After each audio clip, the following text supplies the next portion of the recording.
इस क्वेश्चन में हम जो है इक्वेशंस ऑफ मोशन को अप्लाई करेंगे कहां पर, इन अ यूनिफॉर्म सर्कुलर मोशन के अंदर। जैसे कि हम equations of motion straight line में पढ़ते हैं, बिल्कुल ऐसे ही वो जो 3 इक्वेशंस ऑफ मोशन है हम यूनिफॉर्म सर्कुलर मोशन के अंदर भी पढ़ेंगे। वो 3 इक्वेशंस कौन कौन सी हैं वो आपको पता है, और यूनिफॉर्म सर्कुलर मोशन में किस तरह से लिखेंगे ये समझने की कोशिश करेंगे और उसको अप्लाई करेंगे। तो चलिए इस क्वेश्चन के कॉन्सेप्ट को समझते हैं। अगर आपको कॉन्सेप्ट समझ में आ जाए तो वीडियो को लाइक करना, चैनल को सब्सक्राइब करना मत भूलना। अगर आपको इसका पीडीएफ चाहिए तो आप वेबसाइट विजिट कर सकते हैं, www.vijayacademy.in पर जाएंगे तो एक रिसोर्स का टैब मिलेगा, वहां से इसकी पीडीएफ डाउनलोड कर लेना। अगर आपको फिजिक्स के अंदर कोई भी डाउट है किसी भी क्वेश्चन में, तो आप टेलीग्राम पर ग्रुप ज्वाइन कर सकते हैं, फिजिक्स बाय विजय एकेडमी। अगर आपको 1-to-1 मुझसे बात करनी है तो व्हाट्सएप पर भी आप मुझसे कनेक्ट कर सकते हैं, मैंने नंबर यहां दिया हुआ है। चलिए क्वेश्चन समझते हैं। क्वेश्चन क्या कह रहा है, a wheel is at rest, एक व्हील है जो रेस्ट पर है, it's angular velocity increases uniformly, इसकी जो एंगुलर वेलोसिटी है वो इंक्रीज होती है यूनिफॉर्मली एंड बिकम्स 80 रेडियन पर सेकेंड आफ्टर 5 सेकेंड। 5 सेकेंड के बाद इसकी जो एंगुलर वेलोसिटी है वो कितनी हो जाती है, 80 रेडियन पर second. The total angular displacement is, total angular displacement क्या होगा।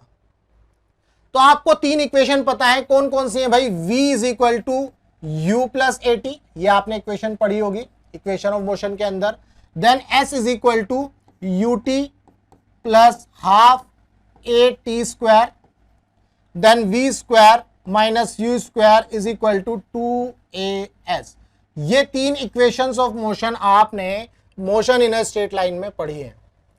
अब इन 3 इक्वेशन को हम यहां पर कैसे अप्लाई करेंगे ये समझेंगे।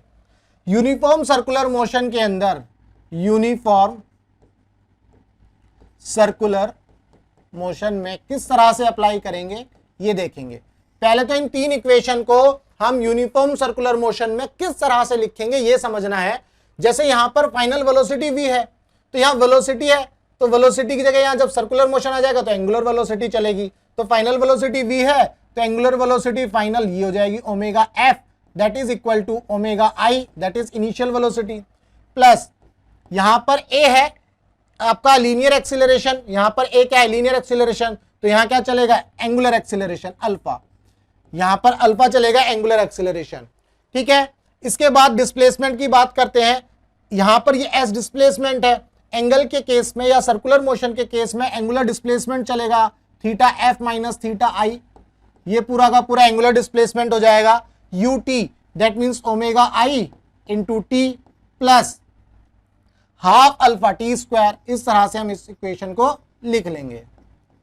अल्फा ध्यान रखना क्या है, ये एंगुलर एक्सीलरेशन, अल्फा जो है एंगुलर एक्सीलरेशन है, यहां पर a जो है लीनियर एक्सीलरेशन है।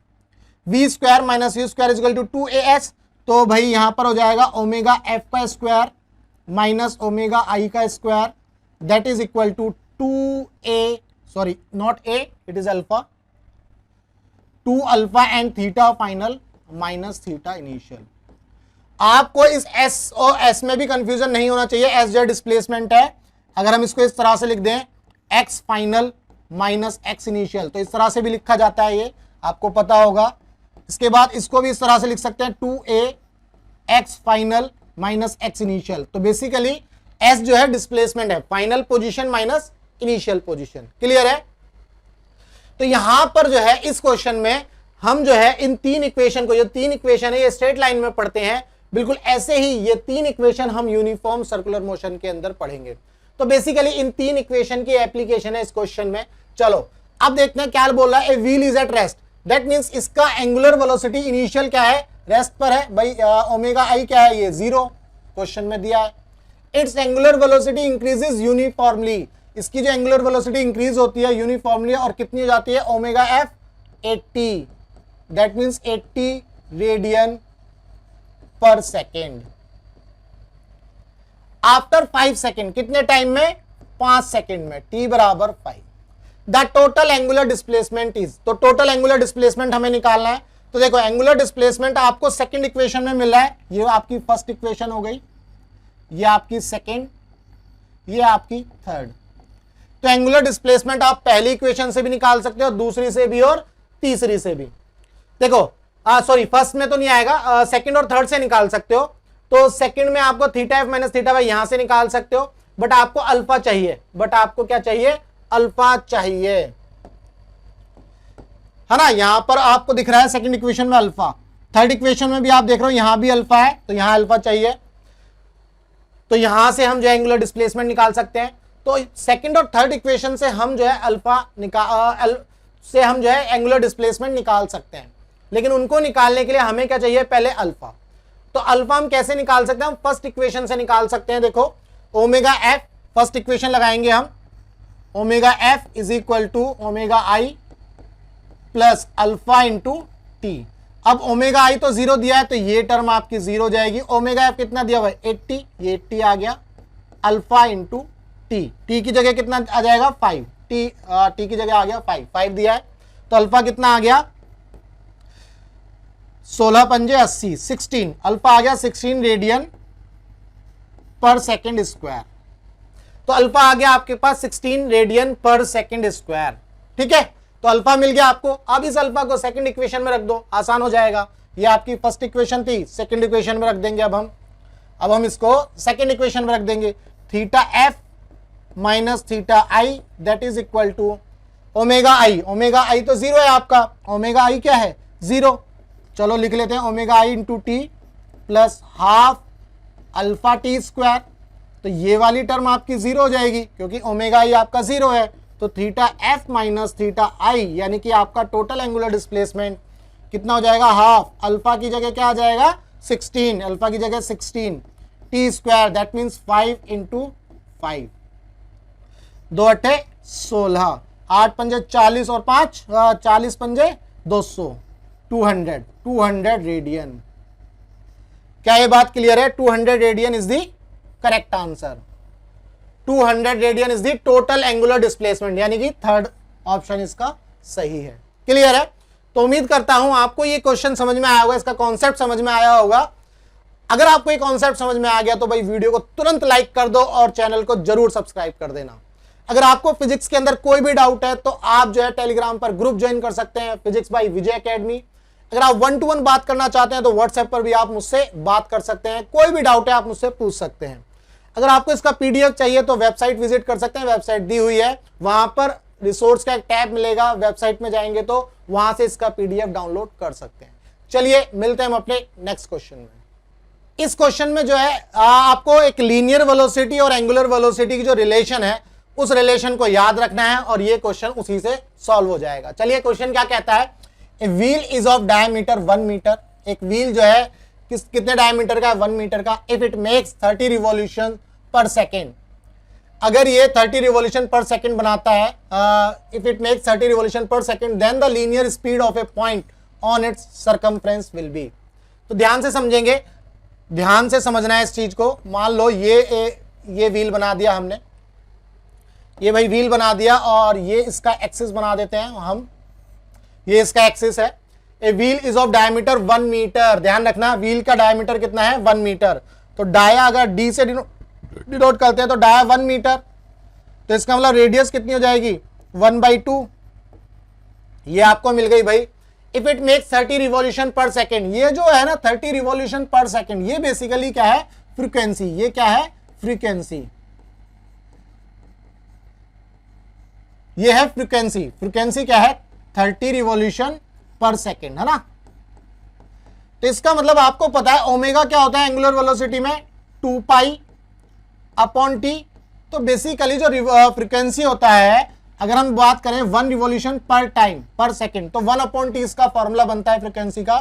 तो 2 पाई अपॉन टी, तो 1 अपॉन टी यहां से बन जाएगा 2 पाई इंटू फ्रीक्वेंसी। फ्रीक्वेंसी को इस तरह से डिनोट कर देते हैं। कभी कभी स्मॉल एफ भी, कहीं कहीं आपको स्मॉल एफ भी डिनोट करके मिलेगा, आपकी इच्छा है जो भी यूज करें। म्यू बोल देते हैं, 2 पाई म्यू, है ना, 2 पाई इंटू फ्रीक्वेंसी। तो यहां से आपको ये फ्रीक्वेंसी ही दी हुई है 30 रिवॉल्यूशन पर टाइम। ये जो फॉर्मूला है 1 अपॉन टी, इसका मतलब है अगर इसका जनरल फॉर्मूला बनाए तो n upon T, that means number of revolution per unit time. ये बिल्कुल आप इस तरह से समझ सकते हो, जैसे मान लो आप बस स्टैंड पर खड़े हो, बस स्टैंड पर 1 सेकंड में कितनी बस आ रही हैं। अगर 1 सेकंड में 10 बस आ रही है तो फ्रीक्वेंसी कितनी है 10। अगर 1 सेकंड में 5 बस आ रही है तो 5 फ्रीक्वेंसी। क्या ये बात क्लियर है? अगर ये 1 सेकंड, ये जो टाइम है 1 सेकंड की जगह 1 आवर ले लो तो 1 आवर में मान लो 30 बस आई, 1 आवर में फिर 30 बस आई, 1 आवर में फिर 30 बस आई, तो इसका मतलब फ्रीक्वेंसी कितनी होगी 30। 1 घंटे में कितनी बस आ रही है 30, तो फ्रीक्वेंसी कितनी होगी 30 अपॉन में टी, जो टाइम है वो 1 आवर हो जाएगा। उसी हिसाब से सेकंड में निकाल सकते हो। क्लियर है? तो बेसिकली नंबर ऐसे ही हम यहां पर फ्रीक्वेंसी रिवॉल्यूशन में निकाल सकते हैं। जब कोई ऑब्जेक्ट सर्कुलर मोशन में मूव करेगी तो कितने नंबर ऑफ रिवॉल्यूशंस लिए उसने 30। कितने सेकंड में? 1 सेकंड में। 1 सेकंड में ये ऑब्जेक्ट 30 बार घूम जाएगी। क्या ये बात क्लियर है? तो यहां से इसी को बोला जाता है फ्रीक्वेंसी, और ये 2 पाई आ जाएगा आपका, और फ्रीक्वेंसी कितना है 30, तो यहां से आ गया 60 पाई। क्या ये बात क्लियर है? ये आ गया 60 पाई, ये आपको मिला ओमेगा। अब गलती से भी 60 पाई मत लगाकर आ जाना, थर्ड ऑप्शन गलत है। ठीक है, ये तो बात हो रही है ओमेगा की, क्योंकि आप इससे भी चेक कर सकते हो, यहां मीटर पर सेकंड यूनिट है, इसकी यूनिट क्या होती है रेडियन पर सेकंड, तो इसका मतलब ये तो गलत हो जाएगा। तो अब आपको यहां से पता चल रहा है मीटर पर सेकंड, इसका मतलब क्या है, ये लीनियर वेलोसिटी की बात कर रहा है। तो आपने रिलेशन पढ़ी है एंगुलर वेलोसिटी और लीनियर वेलोसिटी में क्या रिलेशन होती है, उस रिलेशन को हम ध्यान से समझ लेते हैं। v is equal to R cross omega, ये इक्वेशन मैंने कई क्वेश्चंस में बताई है। ठीक है, अगर मैग्नीट्यूड की बात करेंगे तो v इज इक्वल टू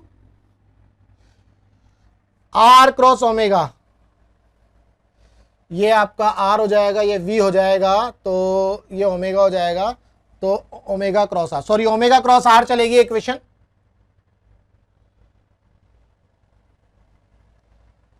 ये इक्वेशन चलेगी ओमेगा क्रॉस आर। देखो ये यही गलती होती है, क्योंकि बुक में लिखा होता है v is equal to R omega, तो मुझे भी वही याद है, बट मैं काफी कोशिश करता हूं इसको इस तरह से लिखने की, v is equal to omega cross R, direction के हिसाब से हमें इसको करना है। ठीक है, तो देखो कैसे बनती है इक्वेशन भाई, ये आपका r हो गया मान लो, ठीक है, ये आपको लीनियर वेलोसिटी मिलती है, तो ओमेगा किस डायरेक्शन में होना चाहिए, अगर आप ओमेगा क्रॉस r करोगे तो ओमेगा आपको इस डायरेक्शन में लेना पड़ेगा। देखो तभी तो आप ओमेगा, जब ओमेगा क्रॉस r करोगे तो थंब की डायरेक्शन ये मिलने वाली है v की डायरेक्शन में। तो कई बार मैंने ये बताई ये चीज, तो ये v हो गया, ये r हो गया, और ये आपका ओमेगा हो गया। तो अब आपको ये डायरेक्शंस तो पता चल गई भाई, या किस तरह से इसको लेना है। अब इस क्वेश्चन में हमें ये v ही निकालना है, द लीनियर स्पीड, हमें जो है इसका मैग्नीट्यूड निकालना है, हमें इसका क्या निकालना है मैग्नीट्यूड, v का मैग्नीट्यूड, v का मैग्नीट्यूड। तो हम इसी रिलेशन को यूज कर लेते हैं, v is equal to omega R, जब वेक्टर फॉर्म होगी तो omega cross R, otherwise v is equal to omega R. Book में है ना ये v is equal to R omega लिखा रहता है, ध्यान रखना, काफी कंफ्यूज हो जाते हैं, कंफ्यूजन आ जाती है कि डायरेक्शन क्या होगी। तो आपको इस फॉर्मूले को इसी फॉर्म में याद रखो तो बेटर रहेगा। ये वेक्टर फॉर्म है, मैग्नीट्यूड फॉर्म में आएगा तो वेक्टर हट जाएगा, ओमेगा इंटू आर हो जाएगा, सिंपल इस तरह से। तो ओमेगा आपको मिला हुआ है भाई 60 पाई, आर रेडियस हमें पता है 1/2, 2 तिया 6 है ना 30, तो 30 पाई हमें मिली लीनियर वेलोसिटी या लीनियर स्पीड, लीनियर वेलोसिटी का magnitude, that means speed, linear speed, तो मीटर पर सेकंड, ये हमारे पास आ गया, ये आ गया भाई लीनियर स्पीड। तो इसका मतलब हमारा जो फर्स्ट ऑप्शन है वो सही है। उम्मीद करता हूं आपको ये कॉन्सेप्ट समझ में आया होगा, फ्रीक्वेंसी का कॉन्सेप्ट समझ में आया होगा। अगर आपको समझ में आ गया तो फटाफट वीडियो को लाइक करो और चैनल को सब्सक्राइब करो। अगर आपको इसका पीडीएफ चाहिए तो वेबसाइट विजिट कर सकते हैं www.vijayacademy.in पर, वहां पर एक रिसोर्स का टैब होगा, वहां से पीडीएफ डाउनलोड कर लेना।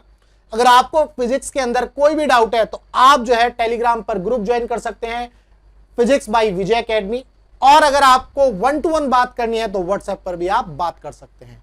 चलिए मिलते हैं हम अपने नेक्स्ट क्वेश्चन में। इस क्वेश्चन में जो है हम एंगुलर वेलोसिटी और लीनियर वेलोसिटी की जो रिलेशन है v is equal to omega cross R, उसी को यूज करेंगे और उसकी हेल्प से एंगुलर मोमेंटम और लीनियर मोमेंटम में क्या रिलेशन आता है वो समझने की कोशिश करेंगे। चलिए क्वेश्चन को ध्यान से समझेंगे, कॉन्सेप्ट को समझेंगे। अगर आपको कॉन्सेप्ट समझ में आ जाए तो वीडियो को लाइक करना और चैनल को सब्सक्राइब करना मत भूलना। अगर आपको इसका पीडीएफ चाहिए तो वेबसाइट विजिट कर सकते हैं, www.vijayacademy.in पर जाओ और वेबसाइट विजिट करो, वहां पर रिसोर्स का टैब मिलेगा, वहां से पीडीएफ डाउनलोड कर लेना। अगर आपको फिजिक्स के अंदर किसी क्वेश्चन में, किसी कॉन्सेप्ट में डाउट है तो आप जो है टेलीग्राम पर ग्रुप ज्वाइन कर सकते हैं, फिजिक्स बाय विजय एकेडमी। अगर आप व्हाट्सएप पर भी बात करना चाहते हैं 1-to-1 तो मैंने नंबर यहाँ दिया हुआ है। चलिए क्वेश्चन को समझते हैं और क्वेश्चन को अच्छे से ध्यान से समझेंगे, कॉन्सेप्ट को समझेंगे। इन यूनिफॉर्म सर्कुलर मोशन, सबसे पहले हिंट मिल गई, कैसा मोशन है? Uniform circular motion. That means यहां पर जो वेलोसिटी है, यहां पर जो वेलोसिटी है सर्कुलर मोशन की, दैट मींस लीनियर वेलोसिटी, उसका मैग्नीट्यूड क्या है? कांस्टेंट। एंगुलर मोमेंटम ये आपको दिया हुआ है और 4 ऑप्शन दिए हुए हैं। पहले इस कहानी को समझ लेते हैं, एंगुलर मोमेंटम क्या है? Angular momentum is equal to mr cross v। इसको समझ लेते हैं। आप देखो m क्या है? m जो है स्केलर क्वांटिटी है, m तो स्केलर क्वांटिटी है, वेक्टर क्वांटिटी तो नहीं है। ठीक है, तो अगर मैं एंगुलर मोमेंटम को इस तरह से लिखूं, r क्रॉस इस m को v से मल्टीप्लाई कर दूं तो मुझे लीनियर मोमेंटम मिलेगा। क्या ये बात क्लियर है? r क्रॉस p, हमें ये मिल गया r क्रॉस p। क्या ये बात क्लियर है? अगर मैं इसका मैग्नीट्यूड वाला फॉर्म लिखूं तो मैग्नीट्यूड सिंपल ही हो जाएगा l और ये हो जाएगा r और p की जगह क्या आ जाएगा? mv। आप इस तरह से इसको समझ सकते हो, l is equal to r mv। p की जगह क्या? p लीनियर मोमेंटम है भाई, लीनियर मोमेंटम क्या होता है? mv। वेक्टर फॉर्म में इसके ऊपर ये वेक्टर लगा दो, मैग्नीट्यूड फॉर्म में आप इस तरह से लिख लोगे। क्या ये बात क्लियर है? अगर आपको ये बात क्लियर है तो अब हम यहां पर ये समझने की कोशिश करेंगे हो क्या रहा है। ऑप्शंस पढ़ेंगे और क्वेश्चन को एकदम आसानी से हम सॉल्व करेंगे। In uniform circular motion, that means जो v है, यूनिफॉर्म सर्कुलर मोशन में जो v है, इसका जो मैग्नीट्यूड है वो क्या है? सेम। ये चेंज नहीं हो रहा, लेकिन वेक्टर जो है वो चेंज होगा। वेक्टर जो है वेक्टर फॉर्म में चेंज होगा। क्यों? क्योंकि डायरेक्शन की वजह से। भाई यूनिफॉर्म सर्कुलर मोशन में हर पॉइंट पर वेलोसिटी की डायरेक्शन क्या होगी? अलग, लेकिन मैग्नीट्यूड क्या होगा? सेम।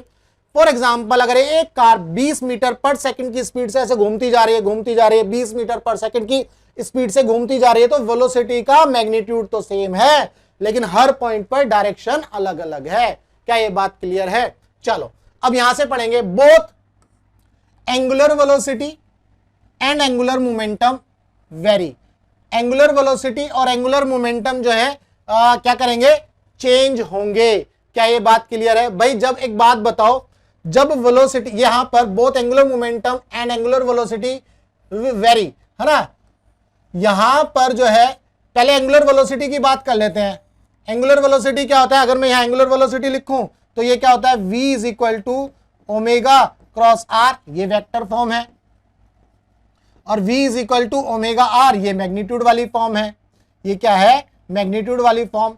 तो अब ध्यान से समझेंगे हम, अब हम ध्यान से समझेंगे इस चीज को अच्छे से। यहां पर सर्कल बना लेते हैं, मान लो,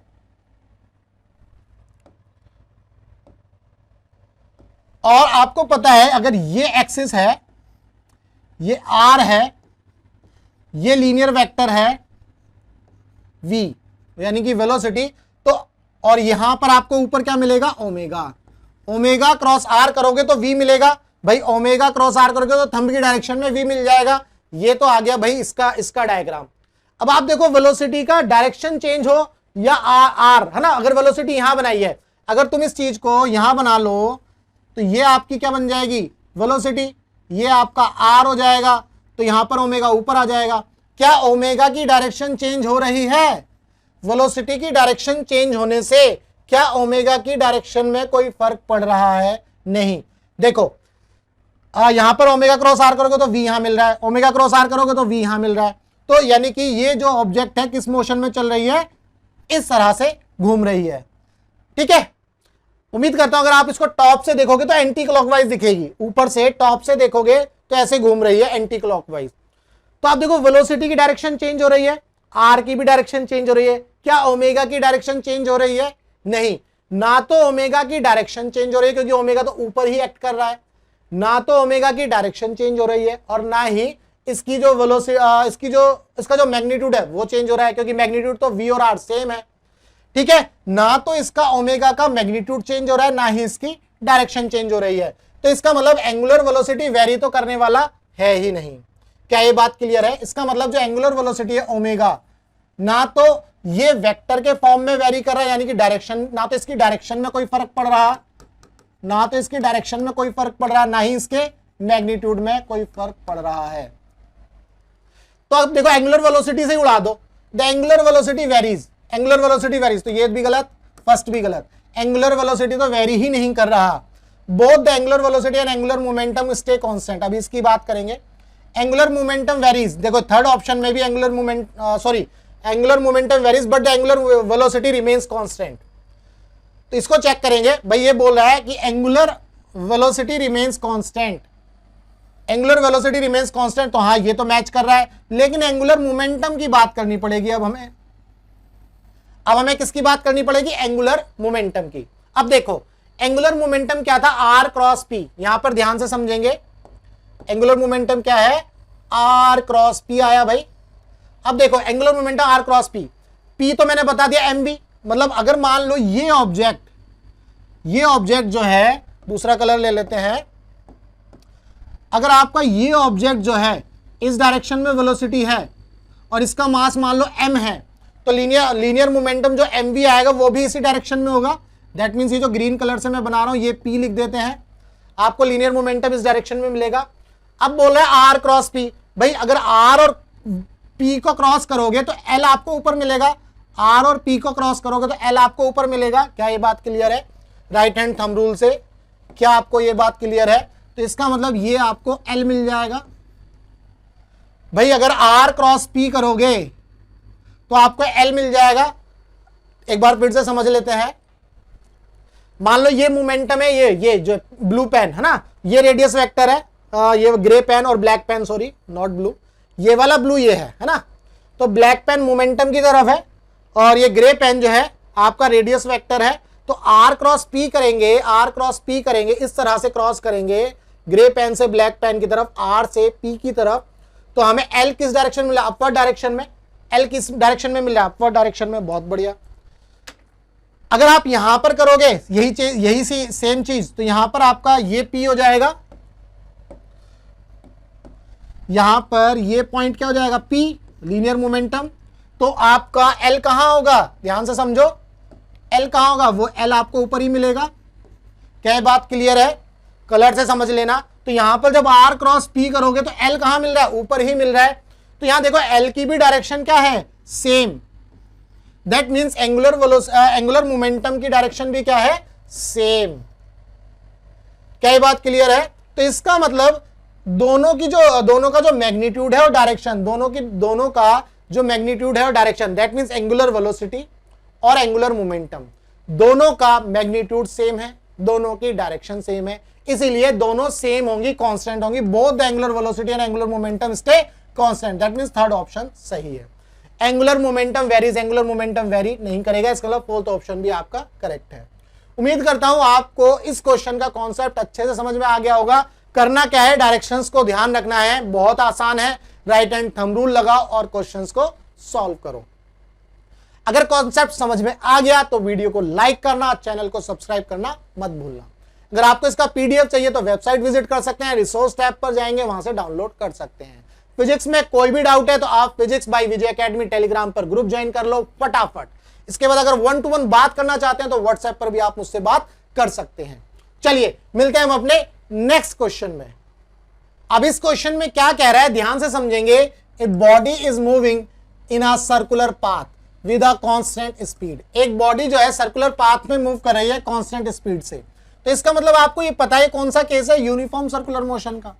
भाई आप जानते हो ये किसका केस है, यूनिफॉर्म सर्कुलर मोशन का। और यूनिफॉर्म सर्कुलर मोशन में जो वेलोसिटी होती है वो चेंज होती है। चेंज क्यों होती है, क्योंकि वेलोसिटी के चेंज होने के दो कारण हैं, या तो मैग्नीट्यूड चेंज हो या डायरेक्शन चेंज हो। अब चूंकि मैग्नीट्यूड तो सेम है और सिर्फ क्या चेंज होगी, डायरेक्शन, ये डायरेक्शन चेंज होगी, इस वजह से वेलोसिटी चेंज हो जाती है। तो इसका मतलब वेलोसिटी तो कांस्टेंट नहीं है, वेलोसिटी कांस्टेंट नहीं है, तो आपका फर्स्ट ऑप्शन जो है गलत हो जाता है, क्योंकि इस केस में वेलोसिटी का मैग्नीट्यूड चेंज नहीं हो रहा लेकिन डायरेक्शन तो चेंज हो रही है। भाई सर्कुलर मोशन में अगर आप ध्यान से देखो, मान लो ये कोई ऑब्जेक्ट है और मतलब ये मान लो ये आपका सर्कुलर मोशन में कोई ऑब्जेक्ट मूव कर रही है, मान लो यहाँ ऑब्जेक्ट है तो ये वेलोसिटी हो गई, यहाँ ऑब्जेक्ट है तो ये वेलोसिटी हो गई, यहाँ ऑब्जेक्ट है तो ये वेलोसिटी हो जाएगी, यहाँ ऑब्जेक्ट होगी तो ये वेलोसिटी हो जाएगी। तो वेलोसिटी का मैग्नीट्यूड तो सेम है, वेलोसिटी का मैग्नीट्यूड सेम है। छोटा बनाओ भाई जैसे यहाँ बनाया है। क्या ये बात क्लियर है? इस तरह से आप इसको देख सकते हो। तो वेलोसिटी का मैग्नीट्यूड सेम है लेकिन डायरेक्शन अलग अलग होने की वजह से ये चेंज हो जाएगी, तो वेलोसिटी कांस्टेंट तो नहीं रहेगी। सेकंड ऑप्शन को चेक कर लेते हैं। एक कांस्टेंट एक्सीलरेशन, क्या एक्सीलरेशन कांस्टेंट होगा? इसको भी समझ लेते हैं, क्या एक्सीलरेशन इस केस में कांस्टेंट होगा या नहीं। देखो भाई, एक्सीलरेशन क्या होता है? जो टोटल एक्सीलरेशन होगा, अगर हम टोटल एक्सीलरेशन की बात करें तो वो होता है रेडियल एक्सीलरेशन प्लस आपका टेंजेंशियल एक्सीलरेशन या लीनियर एक्सीलरेशन। टेंजेंशियल एक्सीलरेशन या लीनियर एक्सीलरेशन। जो रेडियल एक्सीलरेशन, इसको सेंट्रीपिटल एक्सीलरेशन भी बोला जाता है, इसको लिखा जाता है v²/r प्लस, और जो टेंजेंशियल एक्सीलरेशन या लीनियर एक्सीलरेशन होता है ये dv/dt। देखो अभी समझा देते हैं किस तरह से इसको देखना है।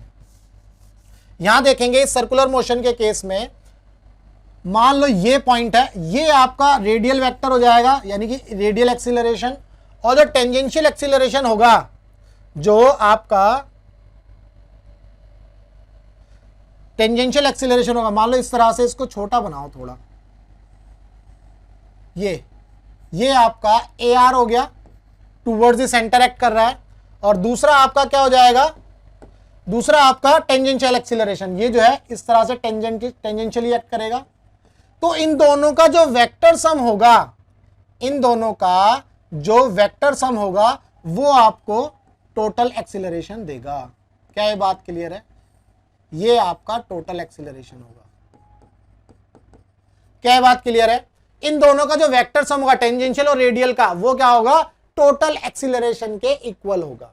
अब इस केस में बोल रहा है कि स्पीड का मैग्नीट्यूड सेम है, स्पीड का मैग्नीट्यूड सेम है, तो इसका मतलब जो dv/dt है ये with respect to time change नहीं हो रहा।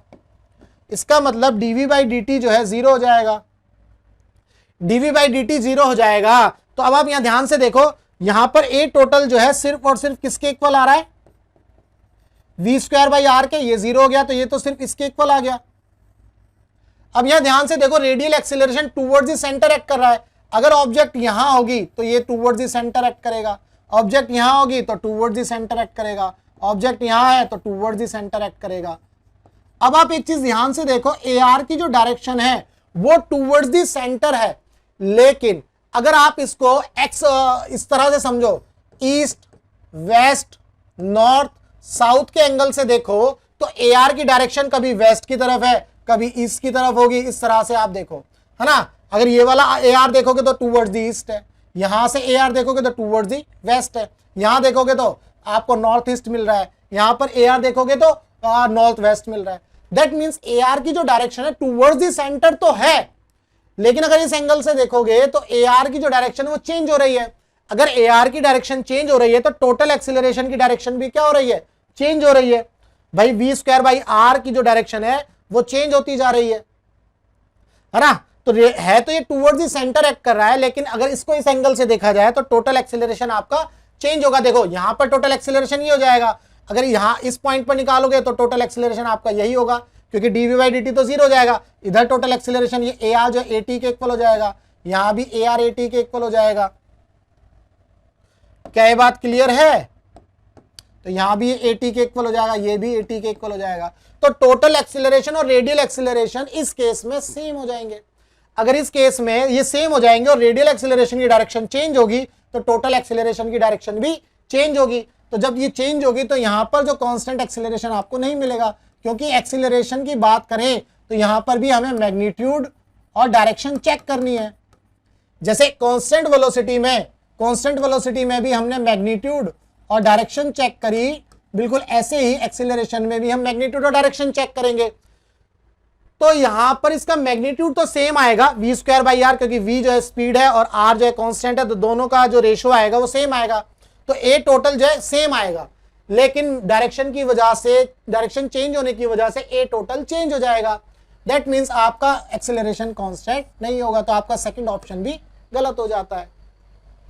थर्ड की बात करें, an acceleration of constant magnitude, जो एक्सीलरेशन है उसका मैग्नीट्यूड क्या होगा, कांस्टेंट होगा। An acceleration of constant magnitude, ये तो मैंने बताया, ये जो टोटल एक्सीलरेशन होगा वी स्क्वायर बाई आर, इसका जो एक्सीलरेशन होगा ये क्या होगा, कांस्टेंट होगा। भाई V square by R magnitude same होगा, तो इसका मतलब ये थर्ड ऑप्शन आपका करेक्ट हो जाएगा। अब अगर हम फोर्थ की बात करें तो फोर्थ को थोड़ा ध्यान से समझना है। फोर्थ है ना जो ऑप्शन है वो थोड़ा सा क्लियर नहीं है। कैसे, देखो, an acceleration which varies with time, ध्यान से समझेंगे, an acceleration which varies with time, ये क्वेश्चन जो है ये जो ऑप्शन है ये अपने आप में थोड़ा सा करेक्ट नहीं है। An acceleration which varies with time, देखो कैसे, अगर आप यहां पर ध्यान देखो तो ये जो अगर इसको यहां पर अगर ये लिख देता है एन टेंजेंशियल एक्सीलरेशन या linear acceleration which varies with time, तो लीनियर एक्सीलरेशन तो टाइम के रेस्पेक्ट में वेरी नहीं कर रहा। एटी या एल, इसको लीनियर भी बोल सकते हैं, ध्यान रखना, इसको लीनियर भी बोल सकते हैं। तो ये लीनियर एक्सीलरेशन या टेंजेंशियल एक्सीलरेशन जो है ये चेंज नहीं हो रहा विद रिस्पेक्ट टू टाइम, लेकिन यहां बोला an acceleration which varies with time, तो इसका ये ऑप्शन गलत हो जाता। ठीक है, an acceleration which varies with time, अगर इसकी टोटल एक्सीलरेशन की बात करी जाए, टोटल एक्सीलरेशन की बात करी जाए, अगर हम ये मान लें कि ये टोटल एक्सीलरेशन ही लिखा हुआ है, हम ये बात कर लें कि ये जो है टोटल एक्सीलरेशन ही लिखा हुआ है, तो आप देखो ये तो जीरो हो ही रहा है, तो कोई दिक्कत ही नहीं है मैग्नीट्यूड की वजह से। वी स्क्वायर बाई आर, इसका मैग्नीट्यूड तो सेम है लेकिन इसकी डायरेक्शन चेंज हो रही है। जब इसकी डायरेक्शन चेंज हो रही है तो टोटल जो है एक्सीलरेशन आपको वेरी करता हुआ दिख रहा है, टोटल एक्सीलरेशन आपको वेरी करता हुआ दिख रहा है।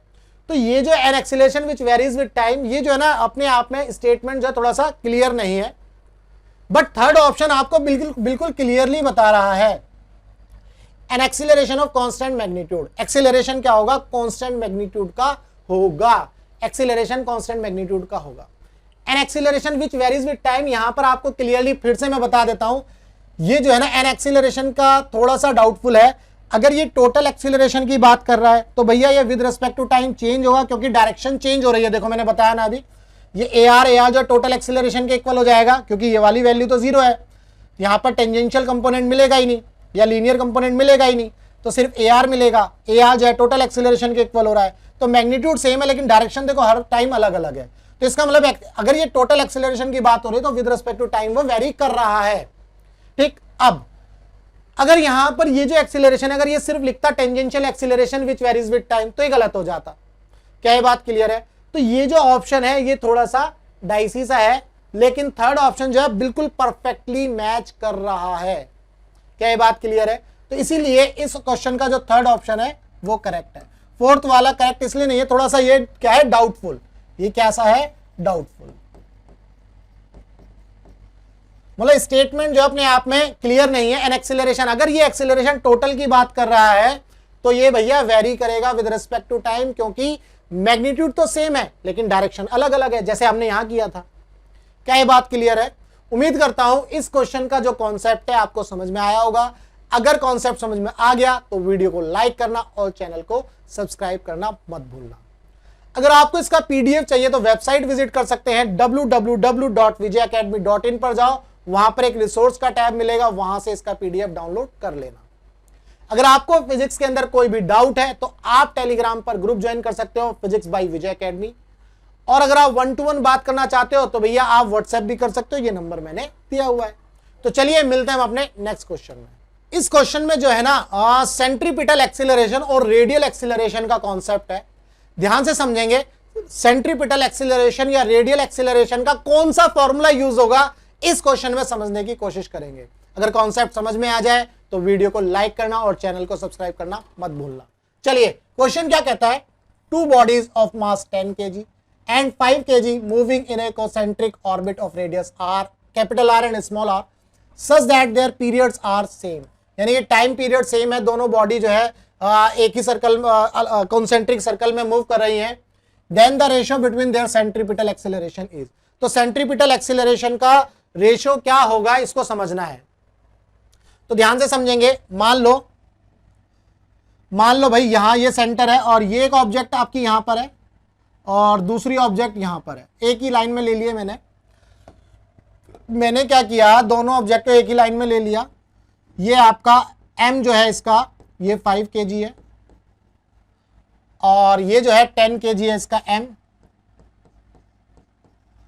ये जो कैपिटल R है, बड़ा रेडियस जो इसका कैपिटल R है, इसके छोटे वाले की जो रेडियस है स्मॉल r। क्या ये बात क्लियर है? ये स्मॉल r है, यहां लिख देते हैं स्मॉल r। तो आप देखो, मान लो ये ब्लैक पेन है, ये जो ब्लैक पेन, ये व्हाइट वाली टिप देख रहे हो, ये 10 kg है और ये जो ब्लू वाले पेन की व्हाइट टिप है, इस तरह से आप समझ लो, मैंने इस तरह से बना दी। अब देखो ये क्या कर रहे हैं, एक सर्कल के अंदर मूव करेंगे, ये सर्कल के अंदर मूव करेंगे, ऐसे घूम के वापिस इस तरह से आएंगे। जब ये यहां आ गए तो इसका मतलब दोनों अपनी इस पोजीशन पर सेम टाइम के बाद आ जाएंगे। क्या ये बात क्लियर है? दोनों का टाइम पीरियड क्या है? सेम। अगर 5 kg वाली बॉल यहां से घूम के इधर आएगी, 10 kg वाली बॉल इधर से घूम के इधर आएगी, तो दोनों सेम टाइम में आएंगे, दोनों सेम टाइम में आएंगे। यही मैंने आपको समझाने की कोशिश करी है। तो इसका मतलब आपको पता है यहां पर जो t है वो क्या है? सेम। अब आप एक चीज देखो, ओमेगा क्या होता है भाई? एंगुलर वेलोसिटी क्या होता है? 2 pi by T, 2 pi by T, 2 pi by T. अगर t सेम है और 2 पाई तो भाई पूरा सर्कल का वो है एंगल, यानी कि 2 पाई 360 डिग्री, तो ये सेम है, t सेम है तो 2 पाई भी सेम है, तो यानी कि ओमेगा क्या हो गया? सेम हो गया। ओमेगा क्या हो गया? सेम हो गया। क्या ये बात क्लियर है? ठीक है। अब आप जो है सेंट्रीपिटल एक्सीलरेशन पढ़ते हो, AC is equal to V square by R. फिर पढ़ते हो आप सेंट्रीपिटल एक्सीलरेशन का एक फॉर्मूला और, वी नहीं, not V, R omega square, R omega square. तो आप अब ध्यान से देखेंगे, आप इसको ध्यान से देखेंगे और अच्छे से समझने की कोशिश करेंगे। क्या हम वी स्क्वायर बाई आर या और आर ओमेगा स्क्वायर वाला फॉर्मूला यूज करेंगे? कौन सा फॉर्मूला यूज करेंगे ये समझना है। अब देखो v क्या होता है, आपको पता है v is equal to omega R होता है। v क्या होता है? Omega are. ओमेगा सेम है लेकिन r जो है अलग अलग है। अगर मैं इस केस में 10 kg के लिए निकालूं v, तो ये क्या आएगा? ओमेगा सेम है, कैपिटल आर आ जाएगा। स्मॉल वाले के लिए निकालूंगा तो ये क्या आ जाएगा? v is equal to omega same है और स्मॉल आर आ जाएगा। बट यहां पर r और r, ये कैपिटल आर है, ये स्मॉल आर है, ये रेडियस चेंज होने की वजह से, ये रेडियस चेंज होने की वजह से ये जो वेलोसिटी है ये चेंज होंगी। मान लो ये v है तो ये v डैश ले लेते हैं, दैट मीन्स इनकी जो वेलोसिटी है वो डिफरेंट होंगी। क्या ये बात क्लियर है? अगर इनकी वेलोसिटी डिफरेंट होंगी, अगर इनकी वेलोसिटी डिफरेंट होंगी तो हम ये फॉर्मूला तो यूज नहीं कर सकते भाई। वेलोसिटी डिफरेंट होगी तो हम ये फॉर्मूला यूज नहीं कर सकते। हाँ, ओमेगा सेम है, दोनों का ओमेगा सेम है और सिर्फ आर बचेगा, ये रिलेशन यूज कर लो। तो इसका मतलब अगर हम निकालें सेंट्रीपिटल एक्सीलरेशन फॉर 10 kg, वो क्या आ जाएगा? आर कैपिटल हो गया omega square divided by AC 5 kg के लिए निकाल लो भाई, स्मॉल आर हो गया और ओमेगा स्क्वायर। अब ओमेगा स्क्वायर कैंसिल, क्योंकि ओमेगा सेम है तो रिलेशन आ गई capital R by small R, ये रिलेशन आ गई। क्या ये बात क्लियर है? तो इसका मतलब फर्स्ट ऑप्शन आपका करेक्ट है, इसका मतलब फर्स्ट ऑप्शन आपका करेक्ट है। तो यहां पर AC is equal to V square by R वाला फॉर्मूला क्यों नहीं लगेगा? क्योंकि वेलोसिटी दोनों की अलग अलग है, वेलोसिटी दोनों की अलग अलग है, इसलिए यहां पर इस फॉर्मूले को यूज नहीं करेंगे। यहां पर ओमेगा सेम दिया हुआ है। क्या ये बात क्लियर है? क्योंकि वेलोसिटी अलग अलग हो जाती तो इनका ओमेगा भी चेंज हो जाता, ये ध्यान रखना। बट यहाँ ओमेगा सेम है, दोनों का टाइम पीरियड सेम है, टाइम पीरियड सेम होने की वजह से ये ओमेगा सेम हो गया, यानी कि दोनों जो है सेम टाइम में जो है घूम के वापस इस पॉइंट पर आ जाएंगे अपनी ओरिजिनल पोजीशन पर। क्या ये बात क्लियर है? तो इसका जो फर्स्ट ऑप्शन है वो करेक्ट है। उम्मीद करता हूं आपको ये समझ में आ गया होगा कि सेंट्रीपिटल एक्सीलरेशन का कौन सा फॉर्मूला यूज होगा और कौन सा नहीं। अगर समझ में आ गया तो वीडियो को लाइक करो और चैनल को सब्सक्राइब जरूर कर देना। अगर आपको फिजिक्स के अंदर कोई भी कॉन्सेप्ट में डाउट है तो आप टेलीग्राम पर ग्रुप ज्वाइन कर सकते हो, फिजिक्स बाय विजय एकेडमी। अगर आप व्हाट्सएप पर भी मुझसे बात कर सकते हो अगर आपको कोई डाउट है तो, मैंने नंबर यहां दिया हुआ है। चलिए मिलते हैं हम अपने नेक्स्ट क्वेश्चन में। अब इस क्वेश्चन में क्या कह रहा है, इस क्वेश्चन को ध्यान से समझेंगे। क्वेश्चन बहुत आसान है, बस समझना है। एक car travels north with a uniform velocity. एक कार जो है नॉर्थ की तरफ जा रही है, ध्यान रखना भाई, एक कार जो है नॉर्थ की तरफ जा रही है। ये आपका ईस्ट होता है, ये वेस्ट होता है और ये नॉर्थ है ना, और ये आपका साउथ है। एक कार जो है नॉर्थ डायरेक्शन की तरफ जा रही है with a uniform velocity. That means इसकी जो वेलोसिटी है यूनिफॉर्म है, जो वेलोसिटी का जो मैग्नीट्यूड है वो क्या है, सेम है।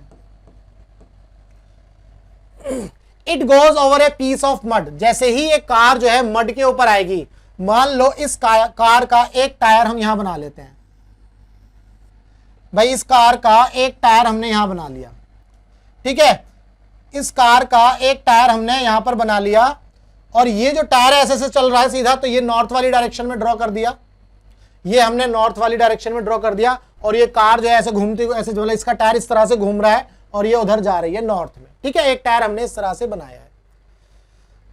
और दूसरे तरीके से भी समझ सकते हो, अगर नहीं समझ में आ रहा है तो यहां पर समझ लेते हैं। मान लो ये कार का टायर है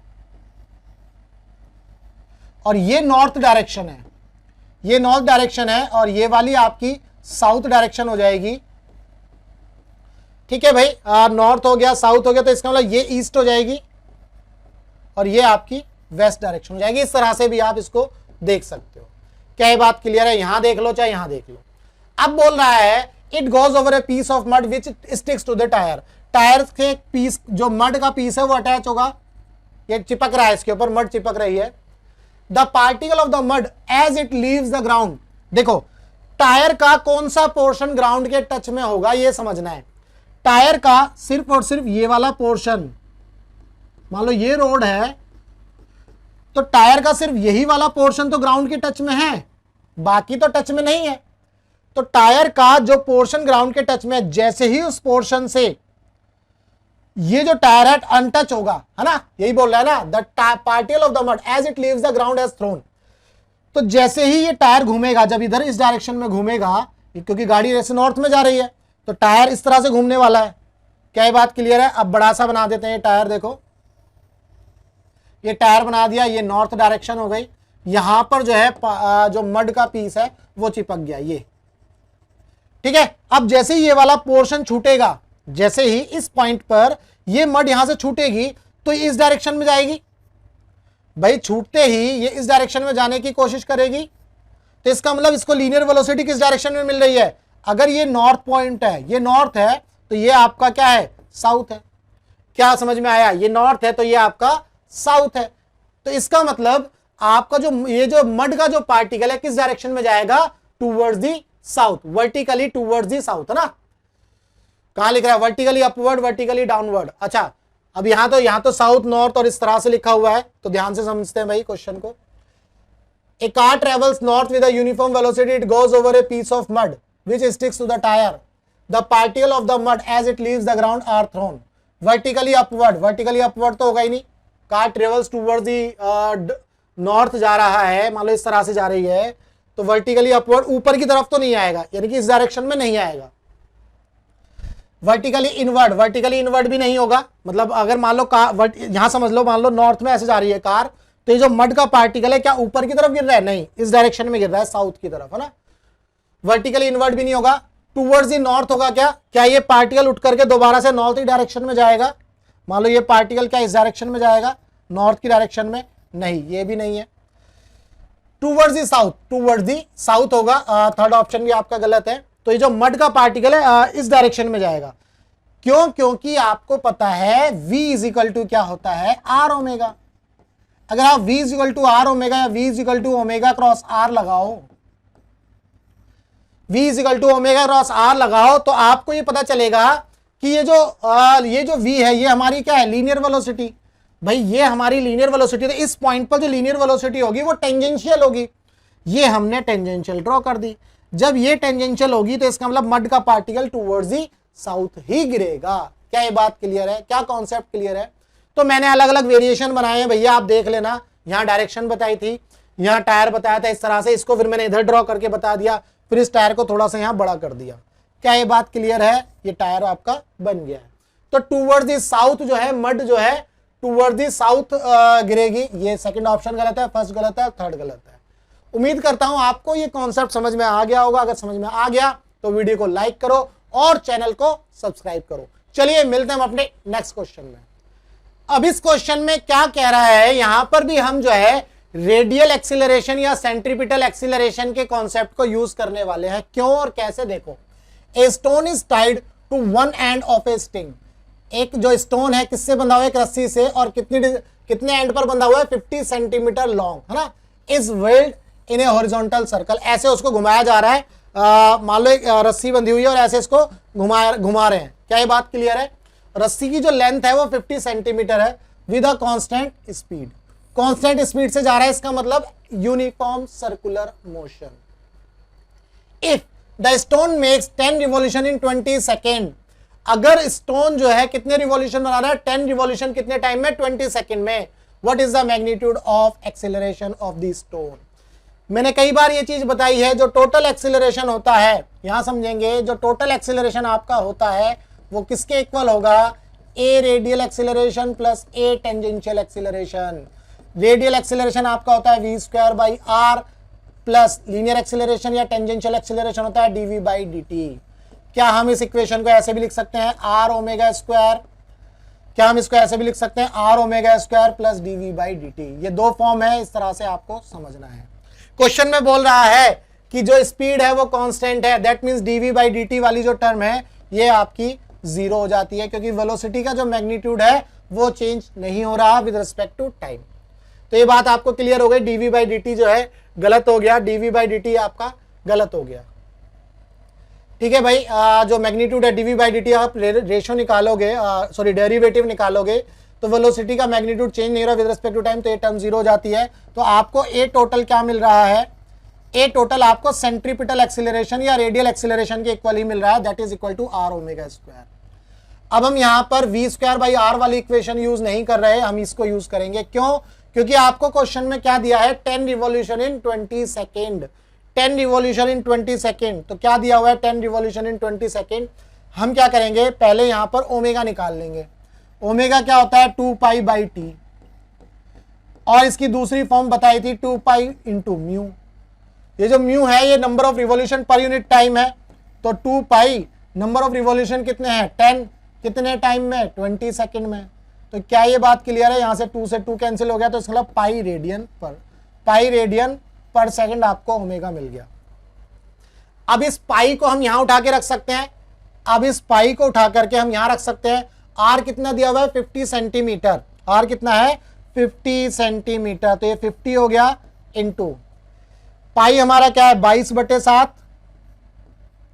इंटू 22/7। क्या ये बात क्लियर है? क्या ये बात क्लियर है? हमारा जो आर है हमें 50 सेंटीमीटर है, और इसको 100 से डिवाइड कर दो तो मीटर पर सेकंड में आ जाए। अच्छा, सेंटीमीटर पर सेकंड में ही ऑप्शन है, तो 100 से डिवाइड नहीं करेंगे।